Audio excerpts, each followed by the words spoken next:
Ravi colours இன்றைய trending பெண்களுக்கான exclusive கலெக்ஷனுடன் kurtis, palazzo pant, Patiala pant, துப்பட்டாக்கள், ஷேப்வேர்கள், நைட்டிகள், பிராண்டட் உள்ளாடைகளும் கிடைக்கும். ரவி கலர்ஸ், நேரு வீதி, ராஜா தியேட்டர் சிக்னல் அருகில், புதுச்சேரி. வணக்கம். முக்கிய செய்திகள். அரசு சார்பில் உரிய நடவடிக்கை எடுக்கப்பட்டுள்ளதால் பொதுமக்கள் கொரோனா குறித்து அச்சப்பட தேவையில்லை. முதலமைச்சர் ரங்கசாமி அறிவிப்பு. அரசு பள்ளி கேட்டை உடைத்து வாகனம் திருட்டு, குற்றவாளியை கைது செய்து காவல்துறையினர் நடவடிக்கை. சட்டசபை கட்டுவதற்கு தலைமை செயலர் தடையாக உள்ளார். சபாநாயகர் செல்வம் பரபரப்பு குற்றச்சாட்டு. தொடர் முழக்க போராட்டத்தில் ஈடுபட்ட புதுச்சேரி சுகாதாரத்துறை அரசு ஊழியர் சங்கங்களின் சம்மேளனத்தினர். கருணை அடிப்படையில் பணி வழங்க வேண்டும் உள்ளிட்ட பல்வேறு கோரிக்கைகள் வலியுறுத்தல். இனி விரிவான செய்திகள்.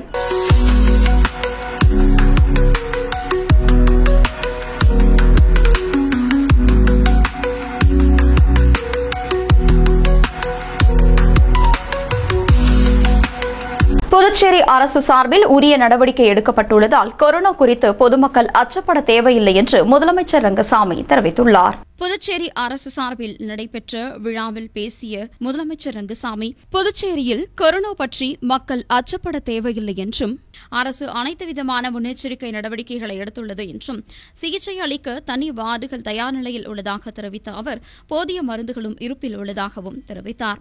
மத்திய அரசின் அனைத்து வழிகாட்டுதல்களும் பின்பற்றப்பட்டு வருவதாகவும் தற்போதைக்கு முகக்கவசம் அணிய வேண்டிய அவசியம் இல்லை என்றும் தெரிவித்தார். தொடர்ந்து கொரோனா தொற்று அதிகரிப்பு காரணமாக பள்ளிகளுக்கு விடுமுறை அளிக்கப்படுமா என்று எழுப்பப்பட்ட கேள்விக்கு, கோடை விடுமுறை முடிந்து தற்போதுதான் பள்ளிகள் திறக்கப்பட்டு இயக்கப்பட்டு வருகிறது என்று பதிலளித்தார். மேலும் எதிர்வரும் 2026ஆம் ஆண்டு நடைபெறவுள்ள சட்டசபை தேர்தலுக்கு என்ஆர் காங்கிரஸ் தயாராக உள்ளது என்று தெரிவித்த அவர், வரும் சட்டசபை தேர்தலில் தேசிய ஜனநாயக கூட்டணியில் என்ஆர் காங்கிரஸ் நீடிக்குமா என்ற கேள்விக்கு பதில் ஏதும் கூறாமல் புறப்பட்டு சென்றார் என்பது குறிப்பிடத்தக்கது. புதுச்சேரி சட்டசபை கட்டுவதற்கு தலைமை செயலர் தடையாக உள்ளதாக சபாநாயகர் செல்வம் குற்றம் சாட்டியுள்ளார். புதுச்சேரி சபாநாயகர் செல்வம் செய்தியாளர்களை சந்தித்தார். அப்போது அவர், அமைச்சர் குறித்து எந்த குற்றச்சாட்டோ, நடவடிக்கை எடுக்க கோரிய புகார் மனுவோ அல்லது அதற்கான கோப்போ தன்னிடம் வரவில்லை என்றும், தவளக்குப்பம் காவல் நிலையத்தில் பெண் ஒருவர் சித்திரவதை செய்யப்பட்டதாக எழுந்த புகாரில் சம்பந்தப்பட்ட காவல்துறை துணை ஆய்வாளர் உள்ளிட்ட 4 பேர் ஆயுதப்படைக்கு மாற்றப்பட்டுள்ளனர். பாதிக்கப்பட்ட பெண்ணிற்கு 3 லட்சம் ரூபாய் இழப்பீடு கொடுக்கப்பட்டுள்ளது என்று தெரிவித்தார். புதுச்சேரி பல்கலைக்கழகத்தில் 25% ஒதுக்கீடு தொடர்பாக மத்திய அமைச்சரை சந்தித்து கோரிக்கை வைக்கப்பட்டுள்ளது என்றும் நடவடிக்கை எடுப்பதாக தெரிவித்துள்ளனர் என்று தெரிவித்தார். புதுச்சேரியில் பொது கணக்கு குழு தேசிய அளவிலான மாநாடு விரைவில் நடக்க உள்ளதாக தெரிவித்த அவர், இதன் தேதி பின்னர் அறிவிக்கப்படும் என்றும் தெரிவித்துள்ளார்.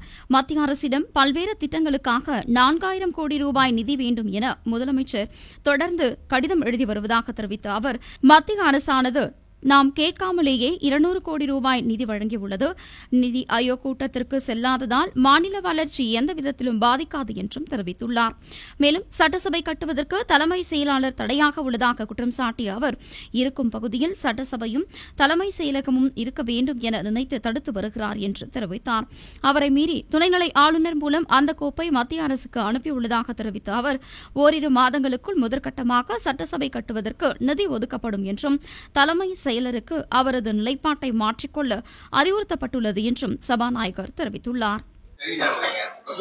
நமக்கு வரல, அரசுக்கு வந்து தமிழ்நாடு அரசோ இல்ல ஏதோ இது வரைக்கும் எடுத்து போறோமோ நம்ம கேட்கல. இல்ல நடந்ததால நமக்கு நாம சொல்ல இல்லை. அது நீங்க அது சம்பந்தமா நீங்க உள்துறை அமைச்சர் மாநில முதலமைச்சர் கேட்கலாம். ஏன்னா சட்டம் ஒழுங்கு அவங்க பாக்குறாங்க. புதுச்சேரி மாநில முதலமைச்சர் பாக்குறாரு. இது சம்பந்தம் எனக்கு எந்த கோப்பும் வரல. சட்டப்பேரவை தலைவர் எனக்கு எந்த கோப்பும் வரல. வந்து உடனே அதுக்கான நடவடிக்கை ஒண்ணு. திருவெண்டார்கோவில் அரசு பெண்கள் மேல்நிலைப் பள்ளியில் மெயின் கேட் பூட்டை உடைத்து திருட்டில் ஈடுபட்ட வாலிபரை காவல்துறையினர் கைது செய்தனர். புதுச்சேரி மதகடிப்பட்டை சேர்ந்தவர் அரசு. இவர் திருவெண்டார்கோவில் அரசு பெண்கள் பள்ளியில் வாட்ச்மேனாக பணிபுரிந்து வருகிறார். இந்நிலையில் கடந்த 31ஆம் தேதி மாலை பள்ளி வளாகத்தில் தனது இருசக்கர வாகனத்தை நிறுத்திவிட்டு பின்னர் பள்ளி மெயின் கேட்டை பூட்டிவிட்டு சென்றுள்ளார். இதனைத் தொடர்ந்து மர்ம ஆசாமிகள் பள்ளியின் மெயின் கேட் பூட்டை உடைத்து உள்ளே புகுந்து இருசக்கர வாகனத்தை திருடி சென்றுள்ளனர். தொடர்ந்து இதுகுறித்த புகாரின் அடிப்படையில் திருவுவனை காவல்துறை துணை ஆய்வாளர் கதிரேசன் வழக்கு பதிவு செய்து விசாரணை மேற்கொண்டார். விசாரணையில் குற்றப்பிரிவு காவல்துறையினர் அசோக், சத்தியமூர்த்தி மற்றும் காவல்துறையினர் மதகடிப்பட்டு களித்தீர்த்தால் குப்பம் ஆண்டார்பாளையம் 4 முனை சந்திப்பில் வாகன சோதனையில் ஈடுபட்டிருந்தனர். அந்த வழியே இருசக்கர வாகனத்தில் வந்த நபரை நிறுத்தி விசாரித்தனர். அவர் விழுப்புரத்தை சேர்ந்த இளையராஜா மகன் வசந்த் என்பதும் தனது நண்பருடன் சேர்ந்த அரசு பள்ளியில் இருசக்கர வாகனத்தை திருடியதையும் ஒப்புக்கொண்டார். இதனையடுத்து காவல்துறையினர் வசந்தை கைது செய்து இருசக்கர வாகனத்தை பறிமுதல் செய்தனர். உயர்த்தப்பட்ட கவனிப்பு படியை விரைவில் வழங்க வேண்டும் என்பன உள்ளிட்ட பல்வேறு கோரிக்கைகளை வலியுறுத்தி அரசு பொது மருத்துவமனை முன்பு போராட்டம் நடைபெற்றது. புதுச்சேரி அரசு சுகாதார ஊழியர் சங்கங்களின் சம்மேளனம் சார்பில் அரசு பொது மருத்துவமனை முன்பு தொடர் முழக்க போராட்டம் நடைபெற்றது. இந்த போராட்டத்தில் காலி பணியிடங்களை விரைவில் நிரப்ப வேண்டும், நோயாளி கவனிப்பு படி உயர்த்தி வழங்கப்படவும், நிலுவைப் படியை விரைவில் வழங்க வேண்டும் மற்றும் அலவன்ஸை உடனடியாக வழங்க வேண்டும், பணியின் போது உயிரிழந்த ஊழியர்களின் வாரிசுதாரர்களுக்கு கருணை அடிப்படையில் பணி வழங்கிட வேண்டும் என்பன உள்ளிட்ட பல்வேறு கோரிக்கைகள் வலியுறுத்தப்பட்டது. அரசு சுகாதார ஊழியர் சங்கங்களின் சம்மேளன தலைவர் தில்லை கோவிந்தன் தலைமையில் நடைபெற்ற ஆர்ப்பாட்டத்தில் பொதுச் செயலாளர் அருள்முருகன் விளக்க உரையாற்ற கௌரவ தலைவர் கலைச்செல்வன் உள்ளிட்ட பலர் கோரிக்கைகளை வலியுறுத்தி கண்டன உரையாற்றினர். இந்த போராட்டத்தில் புதுச்சேரி அரசு சுகாதார ஊழியர் சங்கங்கள் சம்மேளனத்தின் உறுப்பினர்கள் பலர் கலந்து கொண்டு தங்களது கோரிக்கைகளை வலியுறுத்தி கண்டன கோஷங்களை எழுப்பினர்.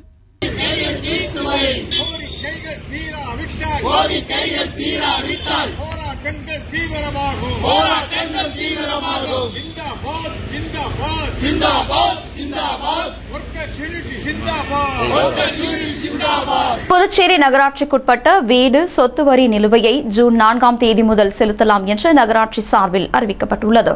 புதுச்சேரி நகராட்சி ஆணையர் கந்தசாமி வெளியிட்டுள்ள செய்திக்குறிப்பில் புதுச்சேரி நகராட்சிக்குட்பட்ட வீடு சொத்து வரி நிலுவைதாரர்கள் 2025-2026 ஆண்டிற்கான வீடு சொத்து மற்றும் திடக்கழிவு அகற்றும் கட்டணத்தை ஜூலை 4ஆம் தேதி முதல் செலுத்தலாம் என்று தெரிவிக்கப்பட்டுள்ளது. அதன்படி வீடு சொத்து வரி செலுத்துவோர் கம்பன் கலையரங்கம், முத்தியால்பேட்டை வணிக வளாகம், டெல்லித்தோப்பு மேரி அலுவலகம், முதலியார்பேட்டை மேரி அலுவலகம் ஆகிய பகுதிகளில் உள்ள வீட்டு வரி வசூல் மையங்களில் காலை 9 மணி முதல் மதியம் 1 மணி வரையிலும், மதியம் 2 மணி முதல் மாலை 4:30 மணி வரையிலும் செலுத்தலாம் என்றும், வீடு சொத்து வரியினை ஆன்லைன் மூலமாக www.lgrams.py.gov.in என்ற இணையதள முகவரியிலும் டெபிட் கிரெடிட் கார்டு மூலமாகவும் செலுத்தலாம் என்றும் தெரிவிக்கப்பட்டுள்ளது. புதுச்சேரி சுகாதாரத்துறையில் காலியாக உள்ள 144 பணியிடங்களுக்கு தகுதியானவர்களிடமிருந்து விண்ணப்பங்கள் வரவேற்கப்படுவதாக அறிவிக்கப்பட்டுள்ளது. சுகாதாரத்துறை சிறப்பு அதிகாரி மேரி ஜோஸ்பின் சித்ரா வெளியிட்டுள்ள செய்திக்குறிப்பில் புதுச்சேரி அரசு சுகாதாரத்துறையில் காலியாக உள்ள பணியிடங்களை தேர்வு மூலம் நிரப்பப்பட்டு வருகிறது. இந்த நிலையில் மகப்பேறு பிரிவில் காலியாக உள்ள 53 உதவியாளர் பணிகள், 7 ECG டெக்னீஷியன், 43 மருந்தாளுநர், 24 சுகாதார உதவியாளர், 17 ஆபரேஷன் தியேட்டர் உதவியாளர் என மொத்தமாக 144 காலி பணியிடங்கள் நிரப்பப்பட உள்ளது. இந்த இடங்கள் தேர்வு மூலம் நிரப்பப்பட உள்ளது என்றும் தெரிவிக்கப்பட்டுள்ளது. இதற்கு தகுதியான நபர்களிடமிருந்து விண்ணப்பங்கள் வரவேற்கப்படுவதாக தெரிவிக்கப்பட்டுள்ள நிலையில் இதற்கான இடஒதுக்கீடு விவரம், கல்வித் தகுதி, வயது, விண்ணப்பிக்கும் முறை, தேர்வு விவரம் உள்ளிட்ட விரிவான தகவல்களை அரசின் இணையதளமான recruitment.py.gov.in என்ற தளத்தில் தெரிந்து கொள்ளலாம் என்றும் தெரிவிக்கப்பட்டுள்ளது. இந்த தேர்விற்கு ஜூன் 4ஆம் தேதி காலை 10 மணி முதல் ஆன்லைன் மூலம் விண்ணப்பிக்கலாம் என்றும், வருகிற 24ஆம் தேதி மதியம் 3 மணி வரை மட்டுமே விண்ணப்பிக்க முடியும் என்றும் தெரிவிக்கப்பட்டுள்ளது.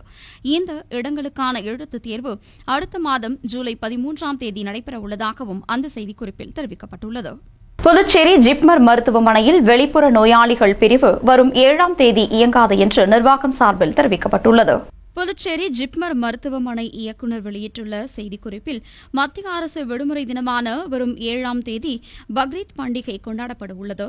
இதனை முன்னிட்டு ஜிப்மரில் உள்ள வெளிப்புற நோயாளிகள் பிரிவு ஜூன் 7ஆம் தேதி இயங்காது என்றும், எனவே நோயாளிகள் வருவதை தவிர்த்துக் கொள்ள வேண்டும் என்றும் தெரிவிக்கப்பட்டுள்ளது. அவசர பிரிவு அனைத்தும் வழக்கம் போல இயங்கும் என்றும் அந்த செய்திக்குறிப்பில் தெரிவிக்கப்பட்டுள்ளது. புதுச்சேரியில் ஆன்லைன் மோசடி கும்பலிடம் 10 பேர் 3,12,000 ரூபாய் பணம் இழந்துள்ள சம்பவம் குறித்து சைபர் கிரைம் காவல்துறையினர் விசாரணை மேற்கொண்டு வருகின்றனர். புதுச்சேரி அண்ணா சாலையைச் சேர்ந்த பெண் ஒருவரை தொடர்பு கொண்ட மர்ம நபர் காவல்துறை அதிகாரியைப் போல் பேசி தங்களது மகனை பாலியல் வன்கொடுமை வழக்கில் கைது செய்துள்ளதாகவும் அவரை விடுவிக்க 75,000 ரூபாய் அனுப்ப வேண்டும் என்று கூறியுள்ளார். இதை நம்பிய அந்த பெண்ணும் மர்ம நபருக்கு 62,000 ரூபாய் கொடுத்து ஏமாந்துள்ளார். இதேபோல் லாஸ்பேட்டையை சேர்ந்த நபர் ராமேஸ்வரத்தில் தங்குவதற்கு ஆன்லைன் மூலமாக உணவகம் குறித்த விவரங்களை தேடியுள்ளார். அப்போது அவரை தொடர்பு கொண்ட மர்ம நபர் அரை முன்பதிவிற்கு பணம் செலுத்தும்படி கோரியுள்ளார். இதை நம்பிய அவரும் 11,260 ரூபாயை அனுப்பி ஏமாந்துள்ளார். இதேபோல் பாகூரை சேர்ந்த பெண் 91,100 ரூபாயும், முத்தியால்பேட்டையை சேர்ந்த நபர் 8,598 ரூபாயும், அதியங்குப்பத்தை சேர்ந்த நபர் 72,500 ரூபாயும், ரெயின்போ நகரை சேர்ந்த நபர் 7,840, சாரத்தை சேர்ந்த பெண் 9,500 ரூபாய், லாஸ்பேட்டையை சேர்ந்த நபர் 4,800 ரூபாய், மதகடிப்பட்டை சேர்ந்த நபர் 16,200 ரூபாய், லாஸ்பேட்டையை சேர்ந்த ஒரு நபர் 28,468 ரூபாய் என மொத்தம் 10 பேர் மோசடி கும்பலிடம் 3,12,266 ரூபாய் ஏமாந்துள்ளனர். இதுகுறித்த புகாரின் அடிப்படையில் புதுச்சேரி சைபர் கிரைம் காவல்துறையினர் வழக்கு பதிவு செய்து விசாரணை மேற்கொண்டு வருகின்றனர். மேலும் பொதுமக்கள் எச்சரிக்கையோடு செயல்பட வேண்டும் என்றும் அவர்கள் அறிவுரை வழங்கியுள்ளனர். இனி வருவது புதுவையில் இன்றைய தங்கம் மற்றும் வெள்ளி விலை நிலவரம். இன்றைய தங்கம் வெள்ளி விலை விவரம். புதுவையில் இன்றைய தங்கம் வெள்ளி விலை விவரம் வழங்குபவர்கள் முத்து கோல்ட் ஹவுஸ், பாண்டிச்சேரி. தங்கம் 1 கிராம் 9,090 ரூபாய். இன்றைய தங்கம் வெள்ளி விலை விவரம். வெள்ளி 10 கிராம் 1,110 ரூபாய். இத்துடன் ஏஎம்என் செய்திகள் நிறைவடைந்தன. வணக்கம். புதுச்சேரி உங்கள் ஏஎம்என் டிவி செய்திகளை யூடியூபில் உடனுக்குடன் காண ஏஎம்என் டிவி பாண்டிச்சேரி சேனலை சப்ஸ்கிரைப் செய்யுங்கள். பெல் பட்டனை மறக்காமல் கிளிக் செய்யுங்கள்.